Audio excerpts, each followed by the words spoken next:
Ouais, ça compte. Et bah bonsoir tout le monde. Ah bah salut, bonsoir. Bonsoir Laurent, bonsoir Benoît. Est-ce que vous voulez vous présenter chacun?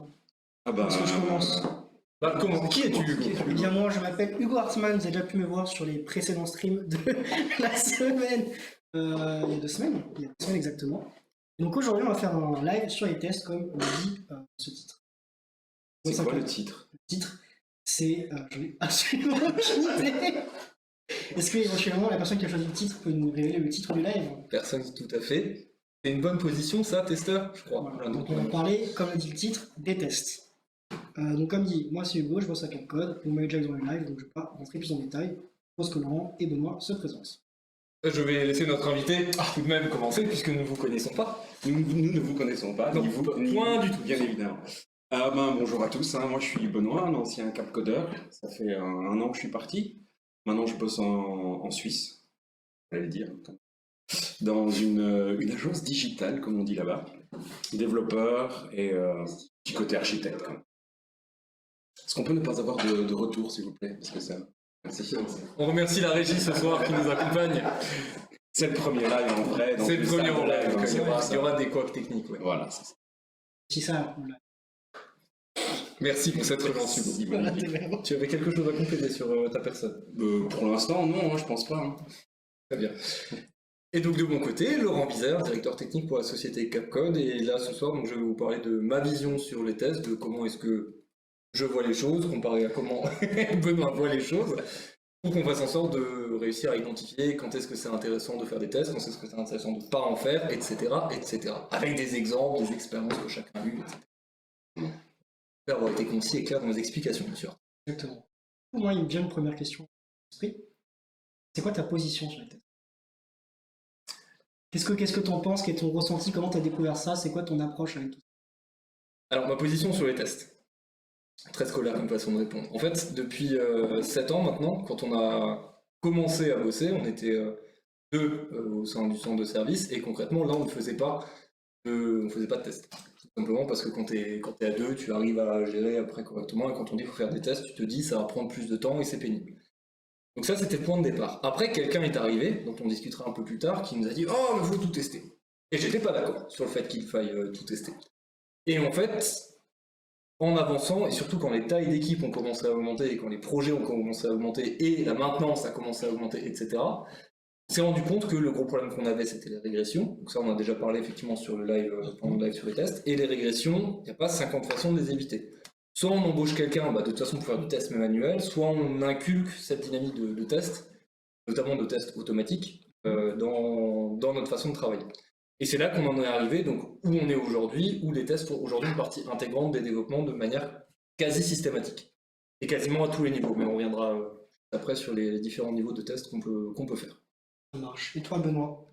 Tu me fais un peu le même topo que Laurent? Ouais, bien sûr. Ce quelqu'un qui est arrivé, c'est moi. Donc avant de travailler chez Capcode, j'étais dans une boîte un peu plus grande en Belgique.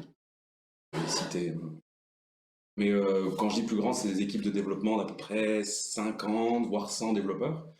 Et dans un écosystème comme ça, c'était très compliqué de garantir la qualité de ce qu'on délivrait. Donc il y avait vraiment une première partie chez eux qui était, comme Laurent l'a dit, un test manuel. Donc c'était une équipe de personnes dédiées à faire du test.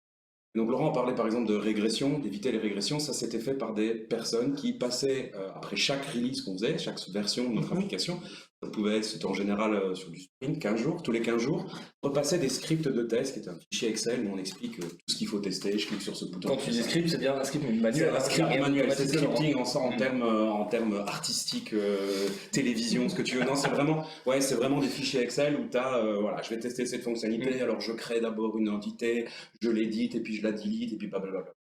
Et ça, ça a vraiment un coût. Donc on a travaillé là-dessus pour voir comment on pouvait améliorer cette partie-là. Et on est arrivé avec du test unitaire, du test automatisé d'abord, pour diminuer la pression sur cette équipe de test qui faisait sa vie à vérifier que les développeurs n'avaient pas amené de régression. Okay.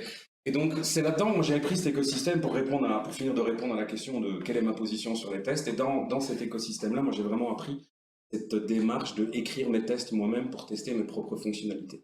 Et donc là-dedans, j'ai vu test unitaire, test d'intégration, chaîne d'intégration continue, etc. Puis ma vie m'a amené en France à joindre l'équipe de Capcode. Et quand je suis arrivé chez Capcode, c'est comme Laurent l'a dit, la question c'est qu'on a des tests. Et puis c'est là que tout a commencé, parce que Laurent, comme l'a dit, 2 personnes au début, est-ce qu'on fait des tests, pourquoi est-ce qu'on fait des tests? Donc ma position sur les tests, c'était plutôt le test est important pour plusieurs raisons, garantir la non-régression, m'aider à faire du refactoring, parce que on sait très bien qu'on réécrit toujours son code plusieurs fois, et garantir la qualité chez nos clients. Et donc là, on a commencé avec Laurent à avoir des discussions, des débats. Des conflits même. Des conflits même, parce que moi j'étais pour, je disais il faut écrire des tests, et Laurent il me disait ouais mais non, avec sa position. Et tout est parti de là en fait, et on a beaucoup discuté ensemble pour arriver à la solution que Laurent, je suis vraiment content d'un côté, de voir que la solution d'aujourd'hui chez Capcode, c'est le test fait partie du développement. Et ça. Pour résumer, avec quelqu'un qui était convaincu dès le début par le test et quelqu'un d'un peu réticent, finit par se laisser convaincre par l'intérêt du test. On peut dire complètement réticent. Ouais. Complètement. Avec des... Hostile, même. Okay, complètement hostile. C'est prêt à prendre les armes. Mais non, blague à part, au début, je le percevais vraiment comme ça ne sert à rien, parce que tu vas juste perdre du temps pour faire des trucs. Ou quand tout le monde, tu dis tester des choses, il y a des trucs qui sont évidents, et puis bon, je vais pas passer 3 quarts d'heure à tester une fonctionnalité, ça me prend 5 secondes, c'est bon, ça va pas bouger. Ça va pas bouger, voilà. On connaît.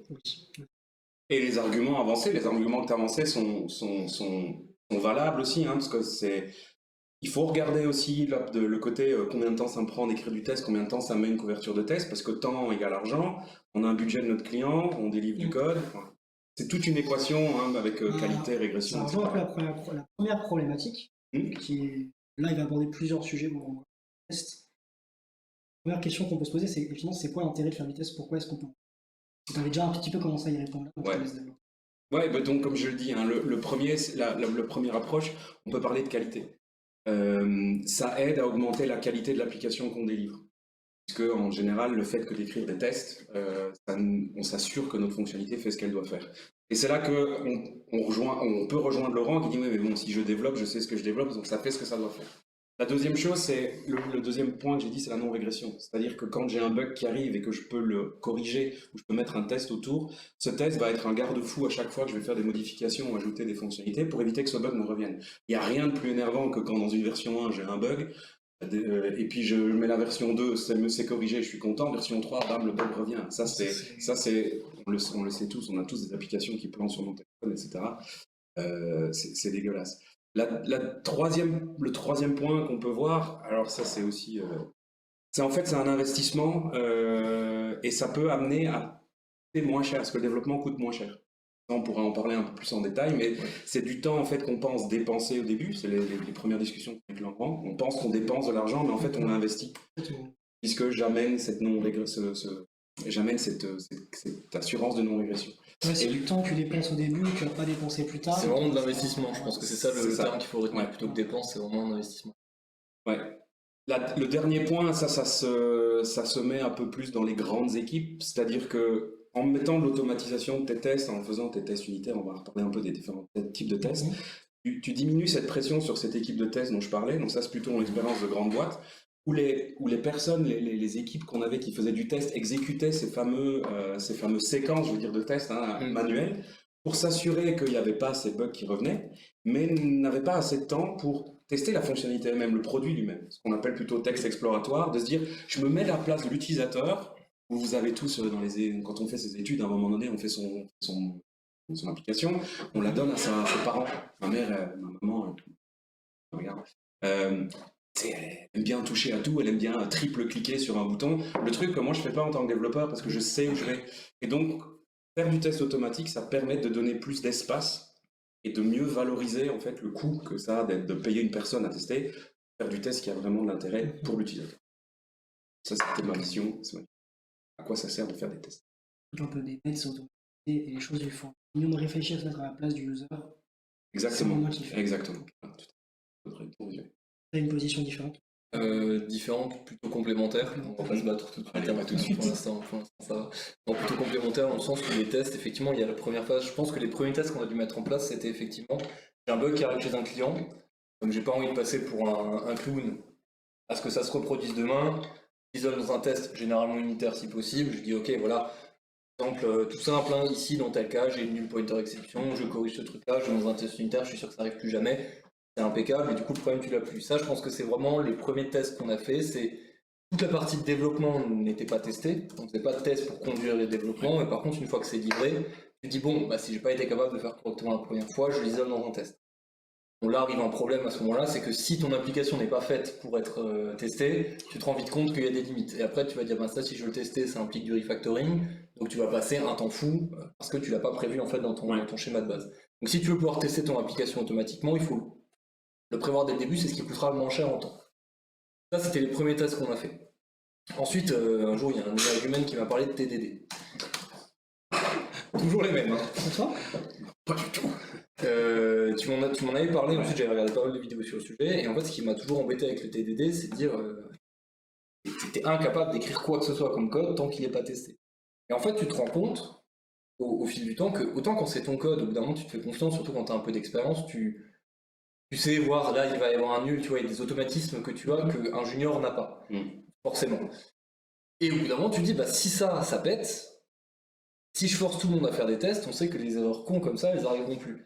Et donc du coup tu dis ah le TDD ça peut être pas mal, mais du coup le TDD ça a d'autres inconvénients dont on parlera sans doute plus tard, mais il faut comprendre la logique du TDD, ce qui n'est pas donné à tout le monde. C'est un truc, c'est un jour on t'a appris à faire du développement normal, un jour on t'a appris la programmation orientée objet, ça a déjà été un calvaire pour beaucoup de comprendre le concept, après on parle encore de TDD et là ça devient juste une catastrophe, on dit putain c'est encore un monde différent qu'il faut appréhender. Et sachant que tu dis, bah, j'ai pas le droit d'écrire de code de manière générale sans avoir du test en face. Ce qui forcément te fait un volume de code plus gros, donc tu pourrais dire bêtement, bah, ça va me prendre 2 fois plus de temps. Si on part du principe qu'il faut une ligne de test à peu près pour une ligne de code. Et ça on y reviendra un peu plus tard sur quel est le coût vraiment du test. Et au final, bah, ça on le faisait surtout au début très C# parce que dans les applications qu'on construit en tout cas, c'est surtout le back qui porte les choses importantes. Le front c'est, on va dire c'est moins important, mais il y a moins de logique dans le front, dans les applications qu'on fait en tout cas. Donc on priorisait vraiment le back, et après on a découvert Cypress dont on a déjà parlé. Le seul truc qu'on fait pas trop aujourd'hui, c'est les tests unitaires front, parce que ça, je trouve que c'est... On en parlera après sur... Ouais, parce qu'en plus, justement, c'est un point qu'on avait déjà discuté, et effectivement, les tests unitaires en front, bah, je sais que vous faites toujours beaucoup d'Angular, et moi je fais aussi de l'Angular pour l'instant, donc c'est surtout vers là que je me vise aussi. En fait, les tests unitaires en front, c'est quand même très compliqué à faire. Juste un test unitaire proprement parlé, mais on parlera de là. C'est quoi un test unitaire? Mais je pense qu'on a conclu sur notre chemin. Par contre, je vois qu'on a des questions. Ouais, question, effectivement. Le TDD, il faut avoir la confiance dans ce que tu vas faire, parce que si tu pars dans le mauvais sens, tu perds le temps de dev et le temps de test. J'ai une réponse toute faite là-dessus, Benoît, sauf si tu peux la prendre. Je pourrais en parler, mais vas-y, j'ai envie d'écouter ta réponse. Mon point de vue, et je serais ravi d'entendre dire, c'est vraiment un débat beaucoup trop courtois. À mon avis, si tu fais ton boulot en TDD, ça veut dire que tu es obligé de faire les choses pas à pas. Et donc si tu les fais pas à pas, tu peux difficilement te planter. Je prends un exemple parce que c'est un TD que je donne régulièrement dans le cadre du CNAM. Dans le cadre du CNAM, là en ce moment c'est une bataille navale. Tu peux difficilement te planter sur sa fonction de placement de bateau si tu dis bon ok, maintenant je dois placer des bateaux. Ok.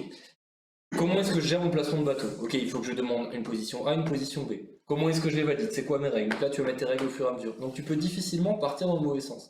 Alors si tu te dis je commence à écrire une fonction, je vais tester à la main et puis on sait comment ça se passe, ça va globalement bien marcher, tu vas avoir ton bug, tu vas mettre ton bout de scotch, tu vas espérer que ça passe et du coup ça ressemblera au final à rien, ça va être un plat de spaghetti. Et le jour où ça tourne, faut pas qu'on te demande de changer quoi que ce soit. Parce que sinon là tu sais que tu vas rentrer dans un truc, tu dis bon bah ce bout de code là il est. De toute façon t'as des trucs louches quand tu bosses comme ça et tu dis bon il a l'air de servir à rien, sauf que il servait à quelque chose.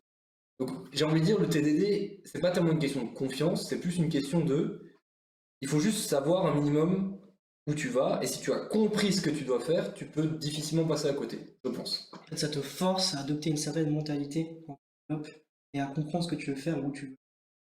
Et tu es obligé de le faire sinon tu ne peux pas créer ton code. Ah, moi j'ai même envie de dire, comment tu codes si tu sais pas ce que tu fais? Ça, moi je réponds sur le fait d'avoir confiance dans ce que tu vas faire. Tu peux faire du TDD et partir dans un mauvais sens, comme tu peux coder sans TDD et partir dans un mauvais sens.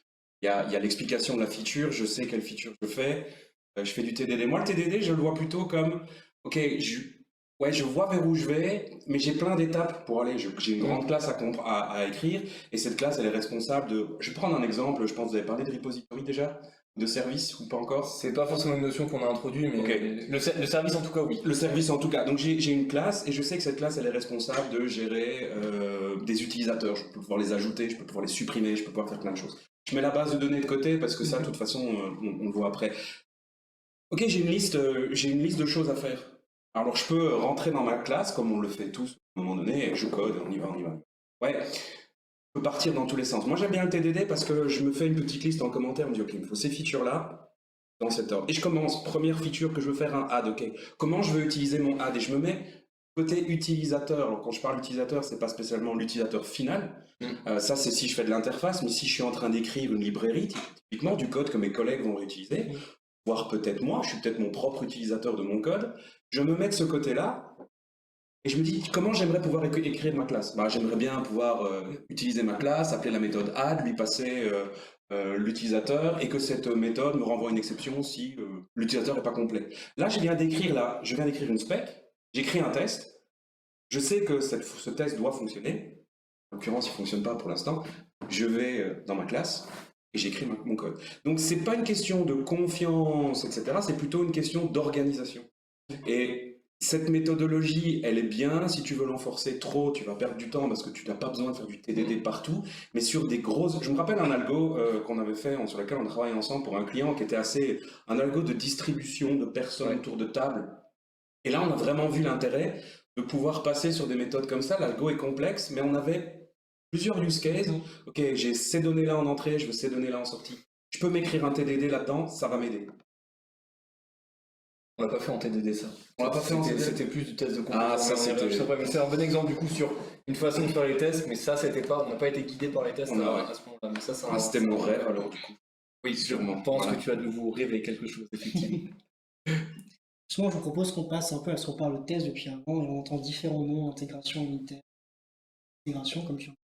Vous pouvez un peu nous expliquer la différence entre tout ça et l'outil.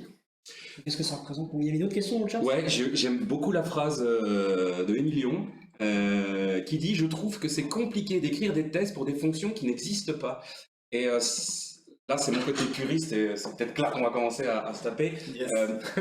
Les tests, pour moi, fonctionnent comme des specs. Donc, en gros, le test, quand j'écris le test de ma fonction, je suis en train d'écrire comment je veux qu'elle fonctionne. Okay. Et donc là je réponds, si la fonction n'existe pas et que tu sais pas écrire un test, c'est que tu sais pas ce que ta fonction doit faire. J'aimerais pas être d'accord, histoire de mettre un peu d'huile sur le feu, mais c'est vrai que généralement quand je reprends l'exemple du placement de bateau, tu sais, pour valider est-ce que ton bateau il est bien placé ou pas, quand tu demandes bah, tu veux tester quoi là? Bah je sais pas. Et ça veut dire que tu n'as pas réfléchi encore à quelles vont être tes règles de gestion, donc tu vas les écrire sur le tard quand tu vas te dire ah bah du coup là j'ai deux bateaux qui se chevauchent, ah c'est pour ça que ton programme ne marche pas, mais le temps que tu arrives à comprendre que c'est ça le problème, etc., ça va te prendre un temps considérable. Alors que là quand tu es seul face à ta fonction, est-ce que mon bateau est au bon endroit? Quand tu écris un test, tu dis ok, donc j'ai vérifié qu'il est bien dans ma grille, ok, j'ai vérifié qu'il se marche pas dessus avec un autre. Et là, avant de sortir ta fonction, tu vas dire bon ok, est-ce que j'ai bien pensé à tout? Et du coup ça te force à réfléchir à tous les cas d'utilisation de ta fonction. Et là où ce que Benoît disait et je trouve intéressant, c'est que comme tu réfléchis comme ça et aux gens qui vont utiliser ton code, tu vas aussi plus bosser avec des interfaces, de manière générale, ce que tu ne fais pas sinon, parce que personne ne fait des interfaces si tu n'as pas de test, parce que globalement tout le monde s'en fout et ne voit pas l'intérêt. Et globalement ça permet de te dire bon là globalement j'ai besoin d'une fonction qui prend ça en entrée et qui m'envoie ça en sortie. Parce que quand tu fais pas ça, les trois quarts du temps tu te retrouves avec des fonctions void, et les fonctions void, enfin j'ai un avis assez tranché dessus, on pourra en discuter parce que ça c'est un point dont on n'avait pas encore discuté à l'époque, mais une fonction void globalement c'est, on ne peut pas le tester et c'est un truc qui fait rien. C'est ce que tu viens d'expliquer, elle ne fait rien. Alors que ça pourrait être une suite de petites choses qui font quelque chose. Mais elle ne renvoie rien. Donc comment est-ce que tu veux tester quelque chose qui ne renvoie rien? Alors je vais revenir sur l'orienté objet, la définition. Non, dans un contexte, ça dépend comment tu le vois, mais dans un contexte très orienté objet, une fonction void, c'est une fonction qui effectivement ne renvoie rien, mais qui va impacter normalement l'état de ton objet. Donc il va se passer quelque chose dans ton objet. Donc comment tu le testes? Ça, il faut voir effectivement si on commence à se dire est-ce que, vas-y mets à jour l'âge de la personne, est-ce que je fais un test qui va utiliser le getter pour voir si l'âge a bien été mis à jour? Là on rentre dans des trucs où tu vas trop loin, ça sert à rien. C'est chiant à écrire ça, tu vois, ça je trouve ça chiant. Parce que tu vas toujours avoir des fonctions compute user, tu vas mettre à jour le prénom d'utilisateur, le nom de famille, tu vas calculer son âge, etc. et du coup tu as une fonction fourre-tout, et même si tu as claqué un test là-dessus et qu'à un moment elle te sort un nul, tu te dis mais qu'est-ce qui a pété concrètement? oui, Et du ça, coup c'est c'est un vrai. truc trop vaste, parce que le problème de la fonction void, si elle fait pas grand-chose, ça ne me dérange pas, mais vu que tu as des fonctions void en général qui te servent de fourre-tout pour faire la modification d'objets, et puis bah, tant qu'on y est, on a ce sous-objet, on va le modifier dedans, etc. etc. Du coup c'est juste une catastrophe à maintenir, et tu ne sais pas ce que ça fait. Ouais. C'est Ok, pour ça que ouais, de c'est manière vrai. générale, j'ai tendance à dire, on fait pas de fonction void. Évidemment, il y en a toujours, mais C'est intéressant. si tu peux faire tes fonctions de manière à ce que ça prend un truc en entrée, ça prend un truc en sortie, t'es sûr que tu peux le tester facilement. Ouais. Si c'est du void, c'est un peu la porte ouverte Après, tu sais que je suis très... je préfère Angular à React, c'est pas pour rien. J'aime bien quand c'est carré, j'aime bien quand c'est propre. Et j'aime bien quand on a des fonctions simples où tu dis ça qui rentre, il y a ça qui sort, du coup tu testes sur des choses beaucoup plus carrées que d'envoyer des objets et des modifications des temps. Ouais, bah, c'est bien, c'est le premier mois où on est un petit peu différent parce que je me dis, moi je reviens sur le concept orienté objet, j'imagine mal que mes fonctions orientées objet me renvoient toujours quelque chose. Parce que l'orienté objet, j'appelle une fonction sur un objet, je lui dis est-ce que tu peux t'occuper de ça? Je considère que s'il me renvoie rien, c'est qu'il l'a fait, c'est très bien. S'il y a un problème, il me renverra une exception. Et voilà, typiquement. Alors on peut le voir de différentes façons, ça dépend de façon du cas concret, mais je réfléchis à ce que, aux fonctions que j'ai écrites aujourd'hui. Est-ce que j'ai envie de les retirer void? Non. Par exemple, une fonction que j'ai écrite aujourd'hui, c'est j'ai un objet qui est un calculateur qui a des résultats, je lui ajoute un nouvel objet dans sa collection, la méthode me répond rien, mais je sais que je peux demander un résultat qui est une somme avec une moyenne, et à ce moment-là, je dois vérifier une chose. Ce qui est difficile à vérifier, c'est est-ce que tu as bien ajouté l'objet? Ouais, là c'est compliqué parce qu'en général c'est privé dans ma classe, je ne vais pas trifouiller la collection. Mais je sais qu'il y a quelque chose qui se passe et je sais que mon objet doit avoir un nouvel état. Et là, on est un peu dans le serpent qui se mange la queue parce que tu as besoin d'une fonction qui te permet de récupérer ton résultat pour pouvoir tester ta fonction d'ajout. On tombe dans des cas compliqués. Et je comprends ton approche de dire, si j'ai une fonction void, ça va m'ennuyer parce que je vais être obligé de me baser sur une autre fonction pour pouvoir vérifier ce que ça a fait. Si je te demande de me rajouter un opérateur dans mon calculateur, tu peux aussi très bien m'envoyer la liste des opérateurs, je peux vérifier qu'il a bien été rajouté à la fin. Ouais, mais je ne ferai pas un retour je ferai pas un retour à ma fonction pour mon test. Juste pour du test, parce que la question, est-ce que je code pour du test? Après, là, on parle bien de quelque chose qui vient modifier un objet. Ouais. Donc, quand tu viens modifier un objet, ça me choque moins d'avoir des fonctions void. Là où ça me choque, c'est quand tu as des grosses fonctions statiques qui prennent 4 trucs en entrée, qui modifient 5 états dans 5 objets différents, qui renvoient un void et c'est parti. C'est pour ça qu'on se comprend pas, parce que je fais jamais de méthode. Ça, c'est un autre sous-débat. Et je pense que c'est un stream à part, ça. C'est un stream à part. Faut-il faire des méthodes statiques ou pas? Si on peut, oui. La prochaine fois que tu passes, ce sera un sujet du stream. Ok, ça marche. Du coup, on peut revenir à la question de base, Oui. entre guillemets, qui était de définir un peu tous ces différents types de tests pour les non-initiés. Ils sont un peu perdus dans tout ce vocabulaire. Si on part de base en haut, je dirais que le test le plus bas niveau possible, c'est le test unitaire. Donc, Si on est d'accord. Ouais. Tu veux un dessin? Je peux faire un dessin. Alors, on va demander à la régie de changer la scène, histoire qu'on essaye de voir si on arrive à faire un gribouillage en même temps sur le live. Rien du genre, ça marche pas du premier coup.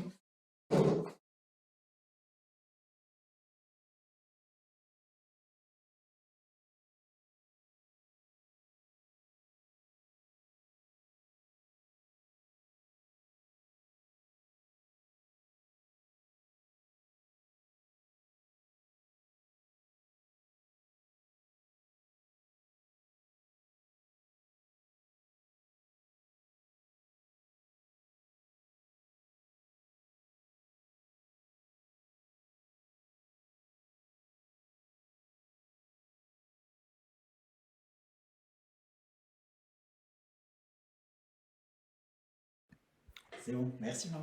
On a de nouveau du son? Attends, ouais. L'émission a commencé? Il n'y a pas de son depuis le début.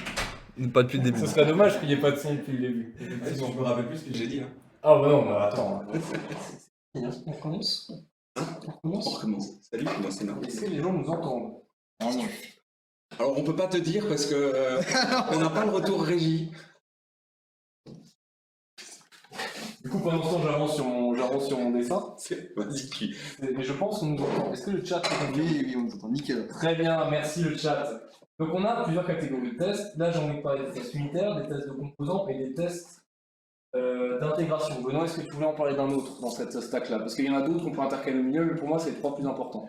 Non, oui, vas-y, sur les 3 plus importants. Ça et te on- va comme ça? Ouais, on peut raffiner après. Oui, très bien.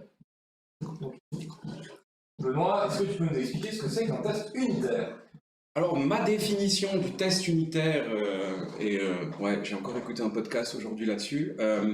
J'ai bien aimé l'approche pour l'expliquer. Le test unitaire, c'est quand je vais tester, je prends l'approche orientée objet, je vais tester un objet seul, tout seul, une classe, toute seule.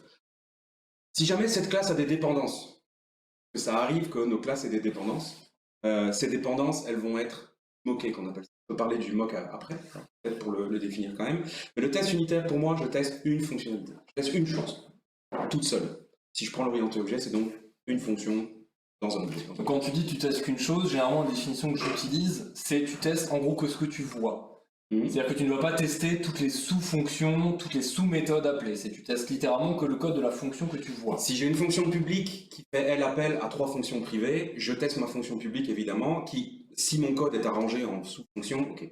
Je Ok, teste. ben là je suis pas d'accord. Là pour moi c'est pas un test unitaire. Et ok, donc Ouais, là, non mais c'est... Ouais, ok. Du coup, dès que tu as une fonction publique qui fait une appel à des fonctions privées, tu peux plus tester en unitaire. du coup c'est un test de... Pour moi ça c'est un test de composant. Pour moi c'est un test de composant quand ton code commence à appeler... Quand ta fonction que tu viens tester vient appeler d'autres sous-fonctions, mais que tu restes dans ton écosystème de ton code, c'est-à-dire que tu n'as pas besoin de service tiers comme une API, une base de données, Ouais. etc. Pour moi ça c'est un test de composant. C'est-à-dire que ça va chercher un peu plus loin. Donc si je veux faire un test unitaire, je prends toutes mes méthodes privées, je copie-colle le code dans ma fonction publique, et mon test de composant devient un test unitaire. C'est un point de vue. C'est un point de vue. C'est vrai que du coup, Non, quand tu as une classe, quand tu testes une fonction qui fait appel à une fonction privée, pour moi, c'est déjà plus du test de composant que du test unitaire. Après, là, tu es entre guillemets dans la finesse du trait. Ce que j'aime bien me dire, c'est quand tu fais un test unitaire, c'est vraiment la fonction que j'ai là, qu'est-ce qu'elle est censée faire, et sans t'occuper de ce qui se passe en dessous, mais alors pas du tout. Ah oui, de toute Donc si façon. tu as des fonctions statiques, tu pars du principe qu'elles marchent, et si tu as des sous-fonctions, de toute façon, tu vas les moquer. Ouais. Et si tu as des fonctions privées, bon, c'est le truc, tu dis si c'est qu'une question de refactor parce que tout doit être porté Voilà, par mais la classe. c'est là-dessus que je voulais Voilà. venir, c'est que parfois je prends des bouts de code et je les mets dans une fonction pour ne pas mettre un gros commentaire. Le code qui suit fait ceci. Bah, si le code qui suit fait ceci, c'est une fonction privée. C'est ça. Et c'est là peut-être où j'aurai une fonction éventuellement. Bah oui. C'est ça. Mais ouais, en fait, voilà, je pense que de toute façon, c'est le point important du débat, c'est un débat philosophique. Moi, je vois le test unitaire comme je teste vraiment une fonction, même si elle appelle des sous-fonctions privées, on parle de la même classe. Ouais. Hein. Si je commence à sortir dans une autre classe, parce que j'ai, je sais pas, ma classe qui va en base de données, j'ai envie de savoir si je fais bien le insert en DB, là, je suis pas sur un test unitaire, si j'ai la base de données connectée. Ouais. Si je veux faire un test unitaire sur cette classe, je vais donner un mock. On va peut-être dire un mot sur un mock, sur ce que sont les mocks. Et je veux prendre un exemple, j'aime bien faire des petits exemples. Quand vous avez un joueur de tennis qui s'entraîne, il s'entraîne seul et en face de lui, il a une machine qui va lui lancer les balles. Okay, cette machine, pour moi, c'est le mock. Parce que cette machine va lui lancer des balles qui serait ce qu'un autre joueur lui donnerait, avec une séquence prédéfinie peut-être. Je vais envoyer 2 coups droits, un revers, 2 coups droits, un revers, et le joueur, lui, il renvoie la balle. Donc il s'entraîne. On teste en fait, donc le mock, c'est le lanceur de balle, parce que ce n'est pas un vrai joueur, mais c'est quelque chose qui agit comme un vrai joueur, et qui est configuré d'une certaine façon. Eh bien, un mock, dans la façon de tester, ça va être la même chose. Si jamais je suis un service, et j'ai besoin d'une autre classe qui fait une connexion à la base de données, je vais pouvoir donner en fait une fausse classe, qui va faire peut-être la même chose, mais je vais la configurer moi-même. Je vais dire, ben tiens, dans ce test-ci, quand je te dis de faire un insert, tu me dis que tout est bon. Et puis je vais vouloir tester les cas d'erreur, je vais refaire un deuxième test, je vais faire un save, mais cette fois-ci, je vais dire au mock, quand tu vas vouloir faire le save, renvoie une exception. Comme ça, on va voir comment ma méthode gère les exceptions. Donc voilà comment je définirais le mock. Juste petit point, alors tu l'as expliqué, mais juste pour être sûr que ce soit clair, la machine de tennis a ce côté aléatoire. Quand on fait un mock, effectivement, c'est à chaque fois qu'il y a une balle qui sort, on dit tu sors comme ça. Il n'y a jamais un aspect, on verra bien comment ça se passe. Tu vois, c'est vraiment un truc, c'est systématiquement, tu vas lui dire soit tu vas à gauche, soit tu vas à droite. Il n'y a pas d'aléatoire. Tout est maîtrisé. Donc ça garantit justement que quand tu utilises tes tests unitaires avec des mocks, il n'y a aucune raison, qu'importe le contexte ou tout, qu'à un moment il ne tourne plus. Donc un test unitaire qui pète, c'est clairement qu'il y a eu un changement au niveau du code, qui fait que ça ne marche plus. C'est ça qui est intéressant parce que c'est ça qui est le plus robuste. Ouais. Sinon on arrive effectivement au test de composants, du coup je pense que c'est pas peine de trop s'attarder dessus, mais là ça revient à ce qu'on avait fait du coup pour l'application de répartition des gens. En fait, ce qu'on a testé, c'est est-ce que mon algo fonctionne bien, dans le sens où on a regardé, je mets ça en entrée, je m'attends à voir ça en sortie, mais au milieu, on va dire 3000 lignes de code qui sont testées, où on vérifie juste point A, point B. Ça, c'est un test de composant. On n'a pas fait de test unitaire, parce que test unitaire, ça aurait été de dire cette fonction à tel moment, de telle méthode que tu es censé faire, elle doit faire ça, etc. Et ça, on l'a pas fait. Ce qu'on a fait, c'est sur X cas de configuration possible, on attend à voir ces résultats en face. Là, pour moi, c'est plus du test de composant, qui est bien pour valider un ensemble de choses, mais qui ne t'aidera pas pour le développement. Et je pense qu'on parlera juste après du TDD, parce que c'est vrai que ça viendra. Et la dernière strat, c'est le test d'intégration. Le test d'intégration, c'est celui qui est le plus validant, final, qui va vraiment venir tester l'ensemble de ton appli. C'est-à-dire que lui, il va vraiment partir du point A, sur une application web, c'est ta page web, et arriver jusqu'à ta base de données. Donc là, il faut une stack complète. Et là, ça présente bien évidemment tous les inconvénients. C'est que si un jour, j'ai une base de données cible de point de départ pour faire mes tests, si demain, tu me changes la base de données, tous les tests pètent. Ce qui ne veut pas dire que mon application ne marche plus. C'est juste que toutes les données et tous les prérequis dont j'avais besoin ne sont plus là. Et donc, du coup, c'est peut-être le plus compliqué à mettre en place parce que soit à chaque démarrage, tu vides ta base de données, tu pars du principe que tu envoies tout via tes tests, soit tu fais une copie complète de ta base, mais du coup, ça veut dire qu'à chaque fois que tu veux lancer tes tests, il faut clean ta base de données pour repartir de zéro. Donc, c'est des moyens plus gros à mettre en place que juste du test unitaire ou du test de composants. Donc, c'est sans doute le plus coûteux à gérer en fait celui-là et à maintenir dans le temps. Ouais, c'est en fait, je vais peut-être demander à la régie de remettre le schéma parce qu'on peut, on peut compléter ton schéma avec deux informations importantes qui vont nous aider peut-être à répondre à la question tout à l'heure de quand est-ce que je fais quel test. En fait, si on regarde ici ces tests-là, on a ici plus on monte, plus c'est cher. Alors plus c'est cher, en termes de quoi? En termes de mise en place de temps de développement, etc. Un test unitaire, je peux l'écrire en 3 minutes parce que j'ai ma classe, etc. Quand je parle d'intégration, je dois m'assurer que je crée ce qu'il faut dans la base de données, je configure mes éléments. Donc ce test va être plus coûteux pour moi. Donc ce test est plus... Alors, là où, parce que je veux éviter qu'on se fasse couper l'herbe sous le pied, on va dire que c'est coûteux. L'écriture du test en tant que tel n'est pas très long, parce qu'on l'a vu avec Cypress, les tests s'écrivent vite, mais c'est effectivement le contexte. C'est le contexte. La partie intégration, le fait de vouloir tout tester, ça prend du temps. Exactement. Et l'exécution est plus longue aussi, parce que forcément, il y a d'autres choses à charger. Et c'est exactement là, et c'est là que je voulais en venir, c'est que malheureusement, je ne sais pas dessiner de lapin.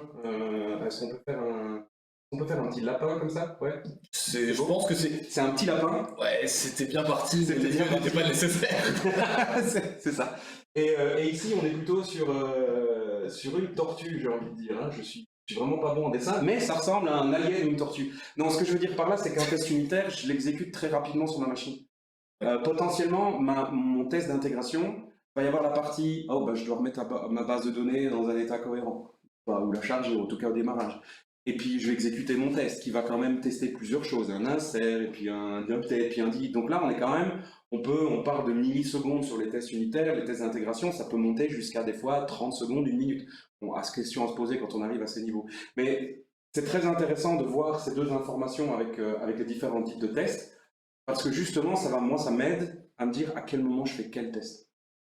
Que j'ai des tests que je peux écrire rapidement, qui s'exécutent rapidement. Il y a des tests que je vais mettre plus de temps à mettre en place. On ne parle pas d'écrire cette fonction, comme tu disais avec Cypress. Quand je sais que je veux tester ça, je peux aller très vite pour écrire cette fonction. Mais j'ai quand même tout mon environnement qui est en tour. Si on prend Cypress, quand tu démarres Cypress, faut que ton site tourne, ça se charge, tout le machin, ok, il fait la connexion au browser, il vérifie qu'il peut le piloter, etc. Alors que dans mon test unitaire, je crée une classe, j'appelle une fonction et je vérifie que le retour est bon. Donc on n'est pas sur le même ratio. Et justement, on a une remarque dans le chat qui dit intégration. Faut penser à tous les cas de figure, et là, j'espère que j'ai suffisamment prononcé les... Vraiment quelques-uns, mais ça revient un peu à ce qu'on disait au début, mais... Ça revient un peu à ça. Après, tu vois, les tests d'intégration, je me dis, pour moi, tu as deux façons de les voir. Et là, tu me diras comment toi tu les vois, parce que ça m'intéresse. Globalement, si maintenant j'ai un formulaire qui va envoyer un objet dans mon bac, j'ai testé ma fonction back-office pour dire s'il y a ça comme erreur, ou s'il y a ça qui marche. Très bien. Donc si tu veux, moi ce que je tendance à faire, il y a le TDD, on y revient tout à l'heure, c'est de me dire, avec tous les cas de ce que je peux avoir en entrée de mon contrôleur, en gros, voilà tous les tests que je mets en face, et du coup je valide mon objet comme ça. Donc pour moi, qu'importe ce que tu m'envoies, c'est l'API qui est responsable, donc je fais mon test dans l'API. Ouais. Là où, a priori, cette personne doit sans doute être un testeur Cypress, parce que mon petit doigt me le dit, il va se dire, bah, écoute, j'ai un formulaire et je vais moi le tester avec des tests d'intégration avec tous les cas de figure possibles. Donc un client qui n'a pas de nom, un client qui n'a pas de nom, qui n'a pas d'adresse, etc. Sauf que pour moi, c'est pas à lui de le faire. Pour moi, lui, il doit valider exclusivement est-ce que j'arrive bien à appeler. En fait, après, moi j'ai une vision un peu de test unitaire là-dessus, c'est-à-dire que mon API elle marche. Je l'ai testé, c'est un peu comme si tu faisais du test unitaire en fait, c'est-à-dire ton API elle marche. Donc tout ce que tu vérifies, c'est est-ce que ton API te renvoie quelque chose. Elle sait gérer. Quoi que tu lui envoies, elle sait gérer. Et pour moi, c'est la différence entre le test d'intégration, c'est quelle est la granularité que tu mets. Mais ça part du principe que ton test d'intégration, du coup, il doit cohabiter avec tes tests unitaires. Et il faut éviter d'avoir une redondance entre les deux. J'aime bien ton approche de dire, si je dois faire un test d'intégration, je vérifie que je peux appeler, que mon call HTTP il part entre mon front, hein. On est en Angular, en single page, donc j'ai bien un call qui part et qui arrive sur la Et qu'on te répond 200, 204 ou 400, un truc où ton serveur il dit ok, j'ai bien compris ce que tu m'as envoyé quoi. En fait, moi ce que je testerais dans le front à ce moment-là, parce que là on se dit ouais ok, l'API elle fait tout, mais j'ai quand même envie de vérifier que moi je prends bien toutes les valeurs de mon formulaire pour les mettre dans mon payload. Et là en fait ce que je vérifierais c'est que le formulaire répond au contrat. C'est-à-dire que le formulaire, sa responsabilité c'est de prendre des valeurs, de créer un payload qui est le contrat de communication entre le front et ton API, et de si mon payload, mon objet, on va parler de payload JSON ici, si mon objet JSON ressemble bien à ce qu'attend l'API, je l'envoie à l'API, c'est plus la responsabilité du front, t'as dit, t'as testé ton API. Mais ça c'est un test technique, donc est-ce que ça justement, c'est pas un test unitaire front? Si mon formulaire contient ça, alors la méthode HTTP que je vais appeler derrière doit être appelée de telle façon. C'est ma vision, ouais. Je ferais ça dans un test plutôt unitaire. Le test d'intégration, tu pourrais, alors à ce moment-là, peut-être en voir un. Et en fait, il y a une pyramide de tests hein, qu'on pourrait aussi dessiner. Ouais, non, je vais pas la faire tout de suite. Oh alors, parce que... Mais... Non, c'est en fait celle-là. Allez, si je la fais, ça. Ah voilà, je savais que l'exemple La pyramide des tests, c'est simplement. Là, on est en train de. Il faut mettre le point, comme si tu avais une chiffonnette. Avec le point. Non, c'est ça, Mais je pense que simplement on peut réécrire au-dessus. Je vais simplement changer la couleur si je puis. J'essaye, hein. Je pense qu'il faut taper avec le doigt. C'est. Ah ouais. Vraiment chelou. Bon, allez, je vais la pyramide de test, je vais la dessiner en pointillé plutôt que changer la couleur. Ah ouais, ça fait bouger les trucs. J'efface tout. Wow. Et je pense et si on la faisait là sur le côté, comme ça Tu peux déplacer l'écran avec tes gros doigts, tu le poses dessus et tu peux le déplacer. Merci la régie. Bon, pourquoi on dessine cette pyramide de test? C'est assez... Ouais, non, là c'est compliqué parce qu'on est caché avec le... Ah, on est caché avec efface tout, laisse-moi recommencer sa pyramide. Efface tout. Ah ouais, en plus, oh. Trop loin. C'est pas du tout ce que je voulais. Trop loin. Tu peux faire un contrôle A sup, je pense que ça peut marcher ça, non? Attends, viens, je vais juste essayer de... Comme ça? Ouais, c'est ça, tu... Et c'est bien fait, c'est un poil amateur, mais c'est pas mal, c'est pas mal. Il y avait une chanson hein, avec lever le point. Tout à fait, Thierry. Le point levé, voilà ça. On a cité Almenbet là en blanc. On a cité Almenbet, d'accord, très bien. Ouais, c'était très bien. Comme on beau vieux temps. Donc en fait, voilà cette fameuse. Est-ce que c'est bon là par rapport à l'insert? C'est pas mal, on est très bien. C'est Très bien, c'est mal. Ah, j'ai un retour là ça. Alors, si jamais il y a dans le chat des gens qui veulent réagir sur cette pyramide, n'hésitez pas, parce que c'est un sujet qui est ouvert à débat. Là, on va peut-être enfin se disputer. Ouais, puis j'ai découvert un nouveau modèle aujourd'hui qui est le test trophy. Attention. Ouais, en fait, ça nous fait nous rejoindre. Parce que c'est oh non. c'est en fait deux pyramides inversées, donc ça nous fait nous rejoindre. Ok, je vois. Donc, est-ce que je peux mettre composant et intégration en même temps, ou tu veux qu'on... Fais-le comme tu le sens, j'ai pas de... En fait, composant, et je vais mettre slash intégration, parce que j'ai envie de mettre l'exploratoire ici.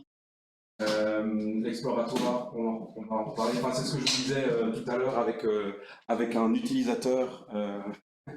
Oui, c'est mieux de brancher. Mais ta pyramide, du coup, là ma question c'est c'est quoi le classement? Parce que on a la pyramide, mais quelle est l'échelle? Mais c'est en fait, c'est la quantité de tests. C'est la quantité de tests. Donc, plus je monte, moins j'ai de tests en fait ici. C'est de tests. Quand tu parles de quantité, c'est en quantité de lignes que tu écris pour faire un test. Non, Ou de manière générale? de manière générale, si je compte les tests, je compte. Ok. J'écris une fonction qui teste, on a parlé de fonction, j'ai peut-être 3 tests unitaires pour ma fonction, je teste entre les bornes et aux bornes. Et donc l'idée de cette pyramide, c'est de se dire, je vais essayer de mettre, entre guillemets, plus de tests unitaires. Ouais. Je vais mettre un peu moins de tests de composants, de tests d'intégration, parce qu'on sait qu'ils peuvent être chers, on sait qu'ils peuvent être lents, et aussi je vais mettre au-dessus, je vais mettre le reste, c'est le test exploratoire. Ça fait un peu diminuant pour les testeurs parce qu'ils n'ont plus rien à faire. Non, c'est-à-dire que le test exploratoire, il y en a moins parce qu'effectivement, on a envie d'avoir peut-être 10 000 tests dans notre application. Le test exploratoire, j'ai pas besoin de 10 000 test cases. En peut-être une cinquantaine de test cases, j'ai quand même testé. Donc l'idée, c'est ça de cette pyramide, c'est de se dire avec une forte base de tests unitaires, je peux capitaliser là-dessus. Pourquoi je dis ça? Parce qu'un test d'intégration, comme on en parlait, je pourrais très bien écrire un test en Cypress qui remplit un formulaire et qui vérifie d'une manière ou d'une autre que c'est dans la base de données. Peut-être en vérifiant que j'ajoute un bouquin dans ma collection de livres, et puis je renavigue vers la liste des bouquins et je vérifie que dans la table, il est là. Okay, et là, on se dit, mais ouais, si j'écris ça, c'est quand même cool, parce que finalement, j'ai testé tout.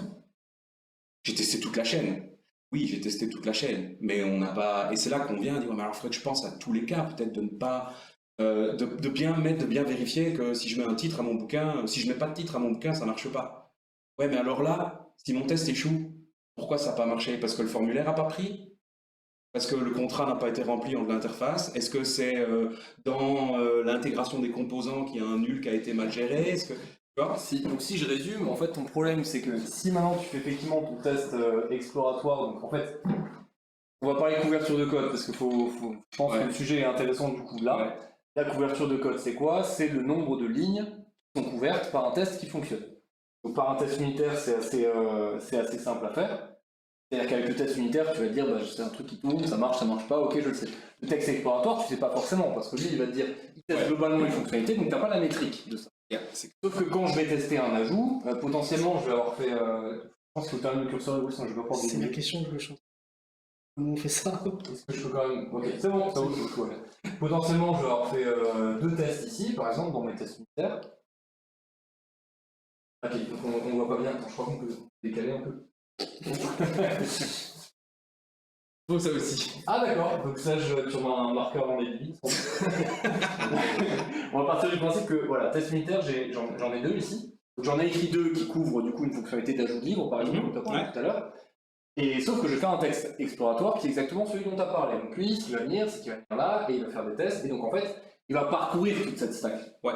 Et tu me dis, bah lui il pète, mais je sais pas si ça va péter à peu près ici, à peu près ici, à peu près ici. Et donc en termes d'information de diagnostic d'où vient le problème, c'est assez compliqué. Mais du coup, ce que je me demande, de façon tout à fait naïve, et j'ai hâte d'avoir vos retours sur ça, pourquoi faire du test unitaire si au final mon texte exploratoire, il vient valider quasiment la totalité de mes lignes? Parce que si je sais que via mon application, j'arrive à ajouter un bouquin, pas besoin de m'embêter à faire du test unitaire. Donc en fait, tous les tests que je mets en dessous, ces tests unitaires-là, ça c'est de l'argent...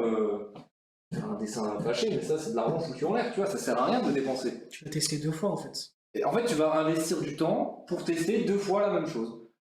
Donc en fait, ton test unitaire, tu vas être tout content. Oh, j'ai bien couvert, j'arrive à ajouter un livre, et ton testeur va passer derrière, il dit oui, je sais. Je sais que tu arrives à ajouter un livre. Et le jour où toi, ce que tu as écrit là, tes tests, ils pètent, il le verra aussi. Donc quel est l'intérêt de passer 2 fois le temps? Bah là, j'ai une réponse. Je vais essayer de ne pas avoir une surcouverture de tests.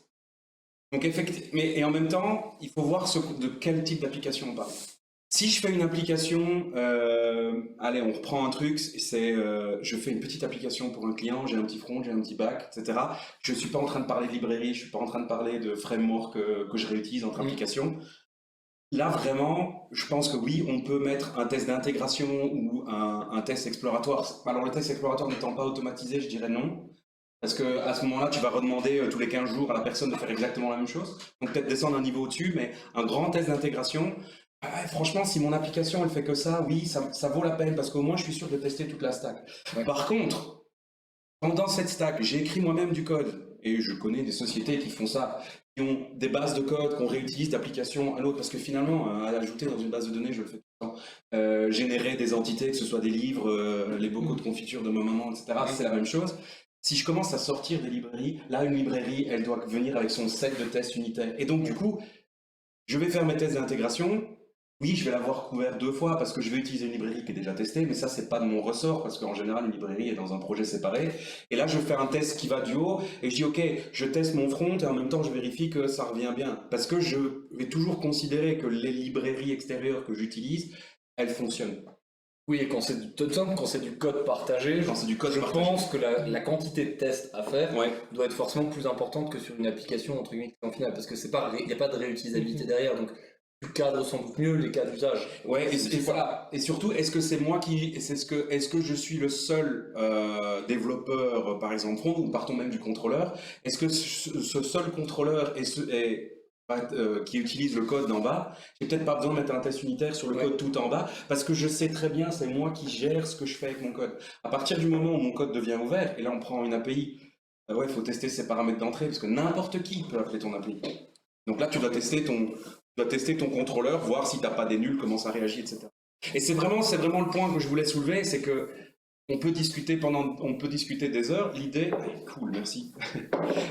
L'idée, c'est vraiment l'idée de bien comprendre ce que font de différents types de tests pour savoir à quel moment je les mets en place et ce que je choisis. Oh. J'avais donc une image en tête des tests, parce que toi tu me dis, et je suis d'accord avec ça, en gros, faut pas qu'il y ait de redondance entre. Mieux. Sauf que la plupart du temps, je veux dire, en tout cas chez nous c'est comme ça, la personne qui fait les tests Cypress, donc les tests d'intégration, c'est pas le même qui fait le développement des features. Donc à moins de se synchroniser, de dire écoute, moi j'ai testé ça, donc ça t'as pas besoin de t'en occuper, et de se synchroniser, ce qui est faisable, hein, c'est juste ça demande quand même une organisation différente. Et du coup, pour moi le testeur, Cypress, mini exploratoire comme ça, il va un peu essayer de foutre la merde, hein, c'est un peu le concept. Ouais. Parce que si tu lui dis t'occupes pas de ça, j'ai testé, c'est son boulot quand même de tester, de vérifier que c'est bien, donc ça perd un peu de son intérêt. En fait, ce que j'aime bien imaginer, et c'est là où aujourd'hui j'ai pas de solution sur comment vous gérez ça intelligemment, c'est que en gros, le carré que je représente ici, c'est l'ensemble de ton code, l'ensemble des choses à tester. Et donc forcément, quand tu vas faire tes 3 couches de tests, qu'on va simplifier par, on va dire que là, ça va représenter la portion de code qui est testée par un test d'intégration. Ça va être ce qui est test unitaire, je vais mettre les tests de composants ailleurs. Alors c'est très schématique, ça n'a pas forcément cette tête-là, mais c'est vraiment pour avoir une idée. En fait, le truc, c'est comment est-ce que tu arrives à optimiser tes développements et tout ton cycle de vie du projet pour faire en sorte que dans l'idéal, ça tende vers quelque chose où chacun des morceaux. Alors je pense que c'est utopique, hein. Imaginez que attends, ça c'est intégration unitaire et composants. Je pense que c'est utopique de te dire je vais pas avoir 2 lignes de tests qui vont tester la même chose. J'ai même envie de dire c'est impossible parce qu'à partir du moment où tu mets un test unitaire sur une fonction qui fatalement est appelée quelque part dans ton application, quand tu vas par un test d'intégration l'appeler, il y aura redondance. Je suis d'accord, il y aura forcément des points communs. Ce que je voudrais éviter, dans le cas au pire, c'est que tu es tout couvert en unitaire, ce qui est plus ou moins pas possible, tout couvert en composants et tout couvert en intégration, parce que là tu sais que tu as dépensé de l'argent pour rien. Et comment est-ce que tu définis qui a quelle responsabilité pour savoir qui doit tester quoi? Parce que moi j'aurais bien envie de dire, l'API elle est responsable, quoi que tu lui envoies, c'est elle qui est responsable de comment elle le traite. Mais du coup ça veut dire ton front, qu'il n'y ait pas de drag and drop ou de trucs un peu fou à gérer, pas grand chose à faire, à part te permettre de remplir un formulaire et d'envoyer une requête. Ton front servira, alors, à part dans des applications un peu plus complexes, je ne dis pas, mais il servira pas à grand chose parce que c'est ton API qui va porter l'essentiel des informations. Moi, ce que j'aime bien faire là-dedans, quand tu parles de front, c'est une bonne question, on a quand même toujours de la logique de front, qui n'est pas de la logique business. Donc j'ai un formulaire et je vais cliquer sur juste de la logique d'affichage. La logique d'affichage, est-ce que le bouton valider, il est affiché? Alors la logique dit non, si tu n'as pas rempli ce champ-là, on ne donne pas accès au bouton. Ça, c'est un truc que je ferais en front. Est-ce que je le fais en intégration? Non, je n'ai pas besoin d'intégration. Là, je peux faire avec Angular, par exemple, je peux faire ça, je peux le tester dans le front. Oui, parce que tu peux simuler si j'ai tel formulaire, est-ce que tel composant est dans tel état? Oui, ça. Là, je réfléchis à utiliser Cypress dans mes projets, sur des projets qui ont déjà une couverture de test. Donc la question c'est, est-ce que je passe du temps à réécrire des tests, comme tu dis, tests ce qu'ils font déjà. Moi, je pense que je vais utiliser Cypress plutôt dans une optique, plutôt tester de quelque chose, un process complet, tu vois, le user journey, j'arrive pas parce que moi je travaille en anglais, donc le chemin utilisateur, si on peut dire ça comme ça. C'est beau. Hein. Mais vraiment de me dire, ok, j'ai un utilisateur, il va sur cette page, il remplit ce formulaire, et puis il va là, il est redirigé là. Ça, j'aime encore bien le mettre avec un Cypress parce que c'est facile à faire, et en même temps, j'en bénéficie d'un test complet d'intégration. Mais typiquement, le seul test d'intégration dont j'aurais vraiment besoin quand j'ai fait l'unitaire et du composant, c'est est-ce que mon front, il arrive bien à connecter mon back, tout se passe bien. Parce que comme tu dis, normalement, l'insert, je l'ai déjà testé. Et puis si je vais même plus loin, hein, en général, on n'écrit plus ces requêtes SQL à la main. De nos jours, on utilise des ORM. Des quoi? Des ORM. On pourrait faire un sujet de... Eh, la régie peut prévoir un sujet là-dessus? Si, bien sûr. Donc les ORM, Laurent, ORM, ça veut dire Object Relational Mapper. Ah ouais, voilà. Yes. C'est typiquement du code qui s'occupe de faire les inserts, les deletes, les updates et tes requêtes en base de données. Est-ce que j'ai donc, quand j'utilise ça, est-ce que j'ai besoin de moi tester? Non, c'est pas ton c'est code. pas mon code. Donc, d'un côté, si j'utilise un ORM, je sais qu'aller en base de données, les interactions avec la base de données, elles seront vérifiées par le vendeur. Alors, si normalement, hein, les gars qui font les vendeurs qui font ces trucs, ces librairies, les testent. Un petit test d'intégration pour voir qu'en fait j'ai bien configuré tous les gens qui travaillent ensemble, tous les objets qui travaillent ensemble. Là, c'est intéressant. Mais c'est vraiment une vraie question et je pense que dans le podcast que j'écoutais encore aujourd'hui, c'est toujours la même chose qui revient, c'est qu'on peut discuter pendant des heures, il n'y a pas une vraie réponse. Et c'est pour ça que j'ai montré le temps d'exécution et le temps le coût que ça a, parce que c'est vraiment la décision que je vais prendre. C'est de placer ton cœur sur toi-même en fait. Exactement. En fonction de tes préférences. Exactement. Voilà. Au niveau de mes préférences, ce que je préfère, c'est au maximum tu peux faire des choses avec des tests unitaires, au maximum tu le fais. Parce que quand c'est du test unitaire, tu sais que quand on a un qui est cassé, c'est que c'est vraiment cassé. Quand tu as un test d'intégration qui pète, les 3 quarts du temps, ah mais les données c'est pas les bonnes, ah mais là c'est parce que si, c'est parce que ça. Et du coup tu perds du temps entre guillemets pour rien. Donc c'est pour ça que le moins t'en as, le moins tu perds du temps. Ouais. Et si tu peux mettre dans ta démarche de développement et bien envie d'attaquer sur le TDD juste après ça, parce que ça vient argumenter sur les tests unitaires et pourquoi il faut en faire plus. Si tu arrives à intégrer ça, tu vas pouvoir vraiment lancer ton application, mais quasiment jamais en fait. Parce que tout ton API, tu ouvres un point, bah, tu sais comment ça marche d'ouvrir un point avec n'importe quel langage, et tout ce qui se passe derrière, tu as la main dessus de A à Z. Ouais. Après, tu parlais du test par exemple de l'ORM. L'ORM, il y a un problème aussi, c'est juste une parenthèse, mais que soit tu fais un test d'intégration, et du coup ça veut dire qu'il faut vraiment faire une base de données et vérifier ce que ma donnée vient dedans, soit tu utilises une base de données style memory, qui n'a pas le même comportement avec le provider qu'une base de données relationnelle. Donc du coup tu vas dire, ça marche dans mon memory, tu le balances sur ton MariaDB, ça fonctionne. C'est là que tu as besoin d'un test d'intégration parce que tu veux vraiment tester en conditions réelles. Et du coup ton test in-memory ne sert à rien, parce que si tu sais que potentiellement tu n'as pas le même comportement, ça sert à rien d'essayer, parce que du coup tu vas rien prouver du tout. Donc c'est pour ça, en fait, la base in-memory, je me demande même concrètement à quoi elle sert, parce que si c'est pour tester un truc où tu dis, bah, potentiellement j'aurai pas le même résultat en vrai, tu peux arrêter tout de suite, t'as pas les mêmes contraintes. Ah, je pense qu'en écrivant un ORM, tu l'utiliserais quand même. Pour ne pas, dans des tests... Tu veux dire dans le développement de l'ORM, Ouais, en développant l'ORM. Oui, là oui. Et quand tu viens tester, est-ce que l'ORM fait bien ce que tu veux, bah, mon in-memory me dit c'est bon, en vrai ça marche pas. Ouais, non. Alors ça sert à rien d'avoir testé, tu vois. Oui. Parce que quand tu fais un truc tout con, c'était un test que j'avais fait où tu vérifies, tu as 2 objets qui sont en étapes différentes, tu dis bah machin, je le rajoute dans la liste Intel, peut-être in-memory ça marche très bien, sauf que je l'avais pas attaché dans le contexte, in-memory il s'en fout. Et MariaDB il s'en fout pas. Ouais. Donc du coup ça veut dire que ça a marché, donc mon test il me dit c'est bon, tu passes en prod, ça marche pas. Comme dommage. Donc du coup quel est l'intérêt si à partir du moment où tu sais qu'il y a dans certains cas ça marche pas, ça sert à rien de le faire. Et c'est là où à part faire un test complet de est-ce que j'arrive à me connecter à la base, est-ce que j'arrive à ajouter, est-ce que je le vois bien, pas d'autre solution. Tester une base de données. À moins de faire des requêtes SQL, ça fait des choses exotiques, on va dire. Ouais, bah si. Je me rappelle un projet où j'ai dû... Pas chez nous. Non, pas chez vous. J'ai dû faire des requêtes SQL pour vérifier que l'ORM avait bien inséré. Il y a une question, il y a une différence entre un test E2E et intégration, ou est-ce que c'est identique? Je vais m'excuser tout de suite, je pense que je fais un abus de langage entre end-to-end et intégration. Et c'est techniquement deux choses différentes, mais c'est vrai que j'utilise le terme intégration pour Ouais. le test end-to-end. En fait, c'est là où je disais tout à l'heure, est-ce qu'on utilise composant, intégration? Ouais, pour moi, c'est un peu pareil quand on dans ce langage-là, parce que quand on dit test de composant, c'est en fait, j'ai une classe. Tout à l'heure, en unitaire, je vais avoir une classe, elle a besoin d'une dépendance, un service a besoin d'un ORM, je lui donne un faux ORM, ce fameux mock, et je teste ma classe. Là, je suis sur de l'unitaire. Un test de composant, c'est je lui donne une autre vraie classe. Je n'utilise pas un mock, j'utilise une autre vraie classe. Alors, sur l'ORM, ça devient déjà directement compliqué, parce qu'il y a la base de données derrière.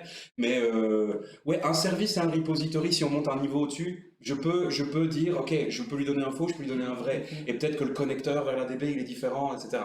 Bref.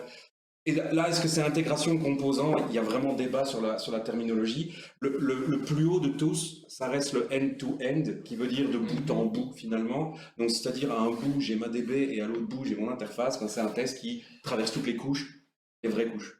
Là où l'intégration sur une stack front API, l'intégration ce serait presque plus, j'envoie ça à mon contrôleur, il se passe ça en base de données, le end-to-end viendrait partir vraiment de l'API. Ouais, on peut Enfin, de voir l'appli, comme ça, pardon, tu vois. pour aller jusqu'au bout.